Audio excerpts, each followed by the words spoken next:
थाना डिवाई क्षेत्र से सरकारी इंसास राइफल में मैगजीन व 30 कारतूस सहित नवल किशोर उर्फ किशोरी लाल को स्वाट टीम ने किया गिरफ्तार। अभियुक्त नवल किशोर के अनुसार उसके 17 वर्षीय पुत्र की छत से गिरकर मृत्यु हो गई थी, जिसका जिम्मेदार वो अपने पड़ोसी प्रमोद को मान रहा था।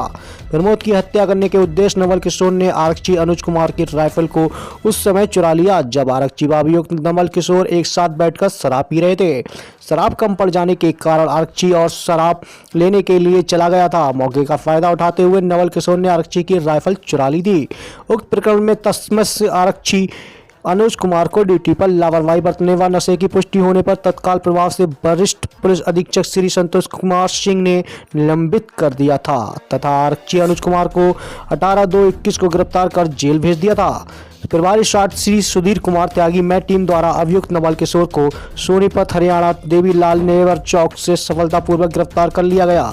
अभियुक्त की निशानदेही पर चोरी की गई राइफल में मैगजीन 30 कारतूस सहित थाना शिकारपुर थाना क्षेत्र अंतर्गत ग्राम हलपुरा नहर बम्बा साइफन से बरामद कर लिए गए।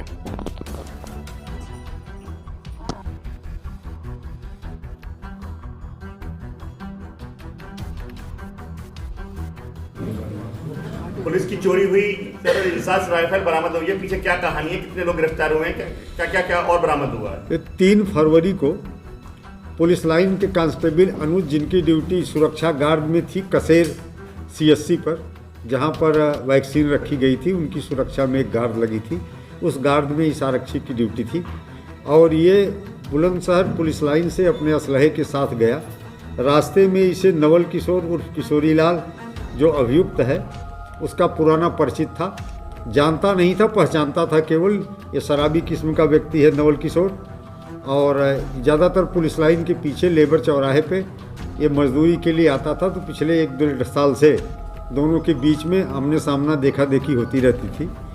इस आधार पे दोनों का परिचय था, लेकिन बहुत अधिक इसके बारे में वो जानता नहीं था। आरक्षी अनुज इसको अपने साथ लेकर के कसेर हॉस्पिटल गया और रास्ते में इन दोनों ने एक साथ शराब पी, क्योंकि शराब की पाउच जो है इसके पास थी और उतने सुबह मार्केट में शराब उपलब्ध नहीं थी। और फिर जब नवल किशोर को साथ लेकर के वहाँ पहुँचा तो दूसरा सिपाही था, वो नवल किशोर के साथ मार्केट जाने लगा, पीछे पीछे ये भी हो लिया। दूसरे सिपाही ने इसको 30 रुपये दिए और कहा कि अपने घर चले जाओ। ये घर जाने के बजाय गार्ड रूम, जहाँ पर राइफल तकिया के नीचे छुपा के रखी गई थी और एक सिपाही अंदर था, वो कुछ पल के लिए बाथरूम गया था। ये पहुंचा और वहीं से धीरे से इसने राइफल उठाई और दोनों, एक मैगजीन राइफल में लगी थी, दूसरी मैगजीन को अपने पॉकेट में रखा और वहां से राइफल लेके चला गया। और वहां पर CCTV कैमरे लगे हुए थे, तो CCTV कैमरों में राइफल ले जाते हुए ये देखा गया है और मैगजीन को अपने पॉकेट में रखते हुए देखा गया है। बाद में जब इस प्रकरण की जानकारी हम लोगों को हुई तो इस प्रकरण में अभियोग पंजीकृत कराया गया उस कांस्टेबल के खिलाफ और इस अज्ञात व्यक्ति के खिलाफ। इसके बारे में जब उस सिपाही से गहराई से पूछताछ की गई तो बहुत अधिक बताने में समर्थ नहीं था।